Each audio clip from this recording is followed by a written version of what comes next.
Saudações a todos. Hoje nós vamos falar um pouquinho sobre a tabela periódica dos elementos, né?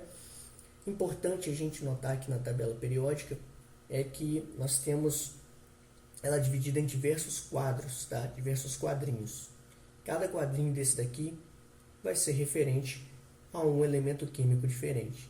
Então aqui nós temos, por exemplo, um quadrinho referente ao hidrogênio, outro referente ao hélio, outro ao lítio, ao berílio e assim por diante, certo? Os elementos químicos eles estão ordenados de forma a obedecer à ordem crescente de seu número atômico.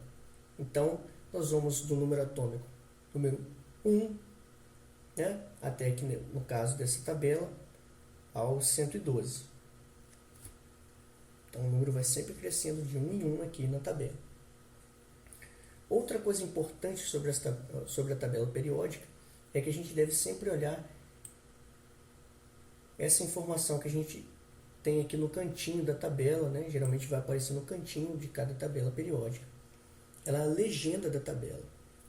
A tabela ela é como se fosse um mapa. Tá? Cada mapa, nós não temos que olhar ali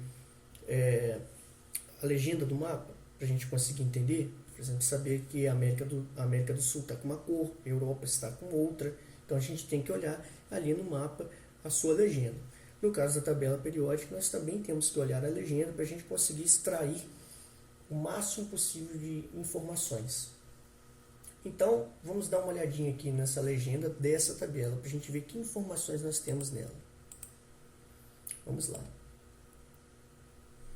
Nós temos aqui um quadradinho na legenda referente ao elemento silício. Então nós já temos aqui uma informação importante que é o nome do elemento. Ele vai aparecer no cantinho aqui superior, certo? Que eu sublinhei aqui para vocês. Então, sempre que aparecer aqui no cantinho superior da direita, nós temos o nome do elemento.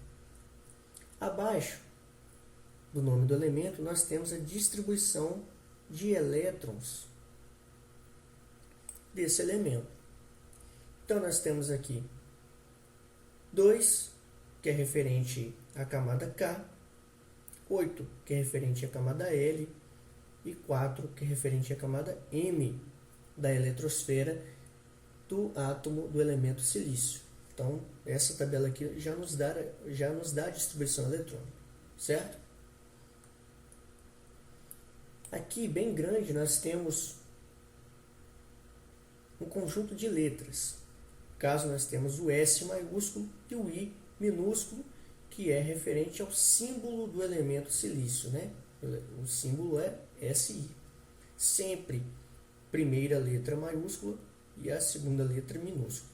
É uma regra. Quando nós temos duas letras para representar o símbolo do elemento. Acima do símbolo nós temos um número. Esse número ele é referente ao número atômico do elemento, que é o seu número de identidade, né? A gente já falou sobre isso.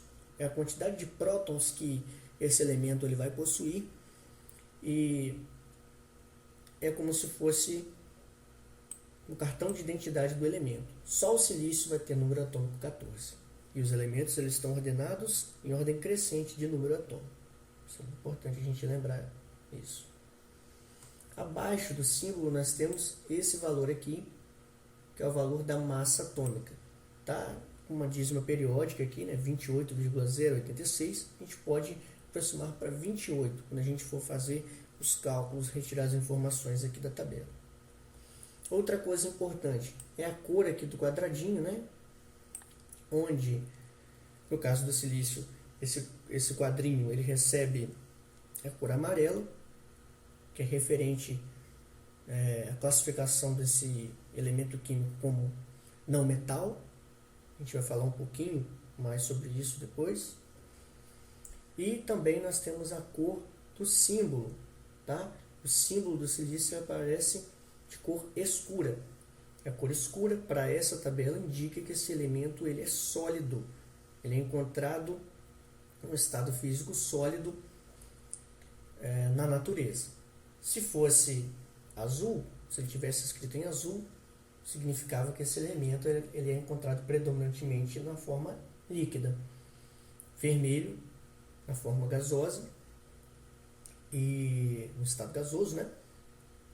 E branco indicaria que ele é artificial, ou seja, criado em laboratório. Então vamos voltar aqui para a tabela, agora que a gente já viu a legenda. Nós temos na tabela os elementos organizados em linhas, tá? Aqui nós temos a linha 1, a linha 2, a linha 3, vai até a linha 7, tá? Essas duas linhas aqui embaixo, elas estariam aqui no meio, elas foram colocadas aqui para que a tabela não ficasse desorganizada, não perdesse informação, tá bom? Então faz parte aqui, todos eles é como se estivessem dentro desse quadradinho aqui e desse quadradinho aqui, tá bom? Série dos actinídeos e dos lantanídeos.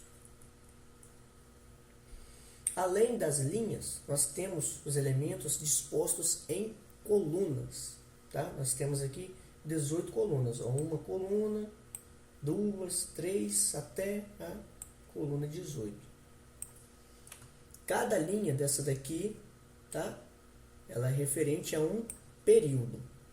As linhas recebem também nome de períodos. E cada coluna é referente a uma família, certo? Vocês vão encontrar também como família. Então, quando falar de família, a gente está falando de coluna. Quando a gente fala de período, a gente está falando de linha, tá bom? Cada linha, ou período, vai nos dar a seguinte informação. Vai nos dar a informação de quantas camadas de elétrons o átomo do elemento químico em questão vai possuir. No caso aqui do hidrogênio e do hélio, tá? Hidrogênio e o hélio, que estão na linha 1, são os dois únicos que estão na linha 1, né? No período 1. Quer dizer o quê? Que se a gente fizer a distribuição eletrônica ali naquelas camadas, na eletrosfera, eles vão possuir apenas uma camada de elétrons, que é a camada K.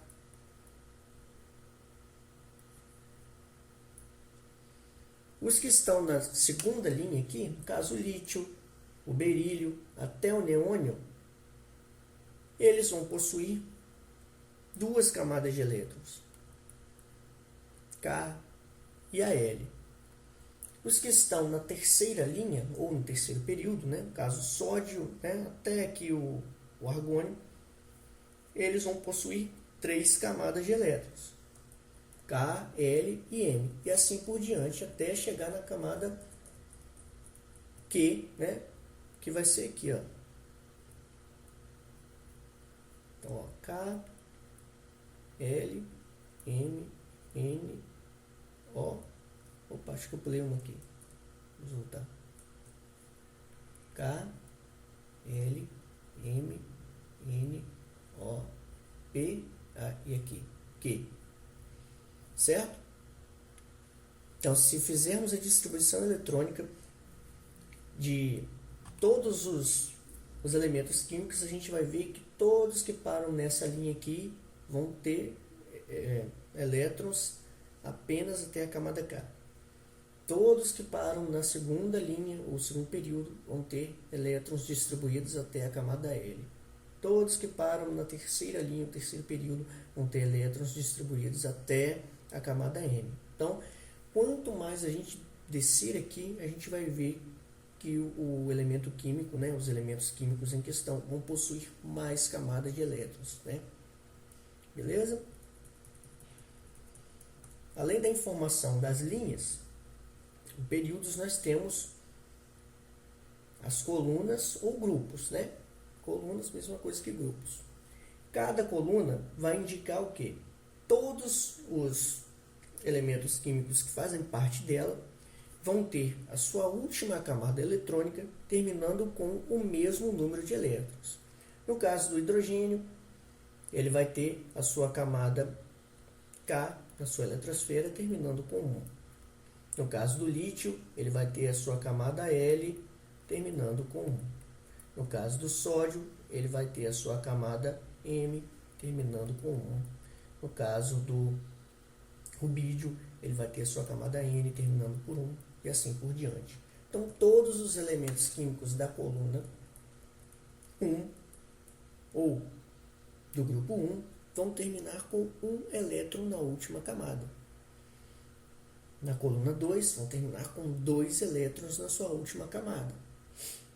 Na coluna 3, a gente pula para cá, ó, vão terminar com 3 elétrons na sua última camada. Até na coluna 13, até a coluna 18. Coluna 18 eles vão terminar com 2 ou 8 elétrons na sua última camada. Por que a gente coloca o 2? Porque o 2 aqui é o hélio, tá? Ele só vai possuir até a camada K, e essa camada só pode ter no máximo 2 elétrons. Bom, então ele entra aqui. São os elementos mais estáveis nessa última coluna aqui, que a gente vai falar um pouquinho mais sobre essa coluna mais à frente. A gente pulou todas essas colunas aqui do meio. Por quê? Porque aqui são os elementos de transição. Os elementos de transição, eles podem terminar com 1 ou 2, tá? Geralmente, 2 elétrons no máximo. E eles têm umas complicações a mais aí. Então, mas de forma geral, todas essas colunas que eu falei para vocês, com exceção dessa do meio aqui, tá? Que são os elementos de transição, todos os elementos eles vão terminar com o mesmo número de elétrons em sua última camada. Tá bom? Então é isso que a tabela periódica vai nos dar de informação. Agora, essas cores dos quadradinhos aqui vão indicar o quê? No caso aqui, a cor mais rosada vai nos apresentar o grupo formado apenas pelo hidrogênio. Bom, o conjunto de elementos químicos que possuem, né, essa cor verde no seu quadrinho são os metais. Os metais eles vão terminar geralmente com 1 ou 2 elétrons em sua última camada eletrônica. Então eles vão ter tendência a doar elétrons para outros elementos químicos, né? Ou para outros átomos, melhor dizendo. Em amarelo, nós temos os não metais. Todos esses quadradinhos amarelos representam elementos químicos que são os não metais. Eles têm várias propriedades em comum, né? Assim como os metais têm propriedades em comum entre eles. Mas, de forma geral, esses elementos aqui eles têm tendência a receber elétrons ou a compartilhar elétrons, tá bom? A gente vai falar das ligações químicas mais à frente, vocês vão entender melhor. E aqui na última coluna, onde eles aparecem de cor azul, são os gases nobres. Os gases nobres eles têm como característica principal terminar com 2 ou 8 elétrons em sua última camada eletrônica, o que os tornam muito estáveis, tá? Então, na natureza é possível encontrar os gases nobres em sua forma de átomo, sua forma atômica, sua forma livre, sem estar ligada a um outro elemento químico. Né? Ao contrário do oxigênio, por exemplo, que a gente encontra ele na forma de O2, né? Do gás oxigênio, O3, que é o gás ozônio, certo? Você vai encontrar o hélio livre, você vai encontrar o neônio livre, o argônio livre, tá? Sem precisar fazer ligações com outros elementos químicos. Então a tabela periódica nos dá essa informação, esse conjunto de informações. Tá bom, gente? É uma ferramenta bastante completa. Tentem analisar aí, prestem sempre atenção nas legendas, tá? De cada tabela periódica. Prestem atenção na organização das linhas ou períodos, na organização das colunas ou grupos. Lembrando que as linhas são todos aqueles elementos que vão ter o mesmo número de camadas de elétrons, né? Se a gente for distribuir ali na eletrosfera. E todos os elementos que possuem o mesmo grupo, né, mesma coluna, eles vão terminar com o mesmo número de elétrons em sua última camada. Eles vão ter o mesmo número de elétrons em sua última camada. Por enquanto, esqueçam um pouquinho os elementos de transição, porque eles são mais complicadinhos. A gente precisa de conhecimentos que vocês vão ver mais à frente, lá no ensino médio, tá bom? Foquem mais nesses grupos aqui, ó, da coluna 1, 2, da coluna 13, 14, 15, 16, 17 e 18. São os mais importantes para vocês tentarem entender, bom? Um abraço, bom estudo para vocês.